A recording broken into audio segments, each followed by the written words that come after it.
السلام عليكم ورحمة الله وبركاته. ازيكم عاملين ايه؟ يا رب تكونوا بخير.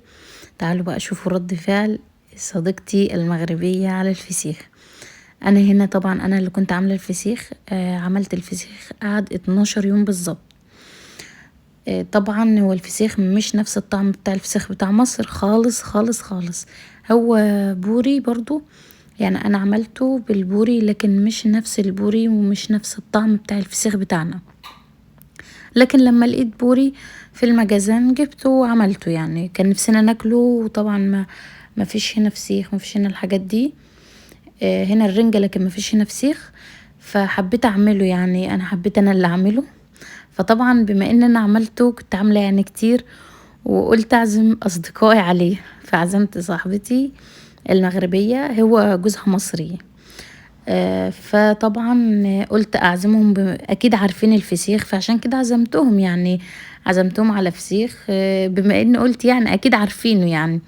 بس اتضح غير كده خالص، هتشوف رد الفعل في اخر الفيديو. انا كنت طبعا، جوزها المصري عارف الفسيخ وبياكلوا كل حاجه زينا كده، لكن هي ما تعرفوش او بتسمع عنه لكن عمرها ما كلته. فطبعا قلت لهم بقى انا عامله فسيخ ومش عارف ايه، على اساس بقى ان هم ايه، هيفرحوا، وصاحبتي دي هتفرح بقى بالفسيخ، يا سلام. طبعا رد فعلها فاجئني، يا عين الست لا كلت ولا شربت في يومها ولا اي حاجه والله العظيم. المهم جم بقى، انا طبعا نضفت الفسيخ قبل ما هم يجوا. زي ما انتم شايفين الفسيخ، والله يا جماعه كان جميل وطعمه جميل جدا جدا جدا. لكن هي اللحمه نفسها بتاعت البوري او بتاع الفسيخ مش نفس طعم الفسيخ في مصر. لكن هو كان ما شاء الله عليه، والله هتشوفوه دلوقتي في الفيديو وانا فاتحاه، جميل جدا وتحديقه مظبوط جدا، ولا كان حادق ولا اي حاجه، كان مظبوط يعني، كان جميل. المهم نضفت الفسيخ كويس وكل شيء، يعني هم اصلا جم وما يعني ما شافتش الحاجات دي كلها، امال لو شفت الكلام ده بقى.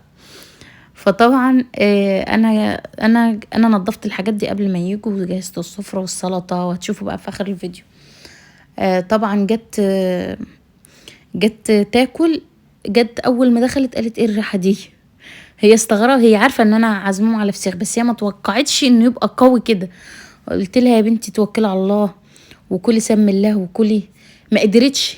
قلت لها انت، هي بس هو اول هم، بس اول هم كده، وبعد كده خلاص تقول لي مش قادره مش قادره مش قادره مش قادره اكل.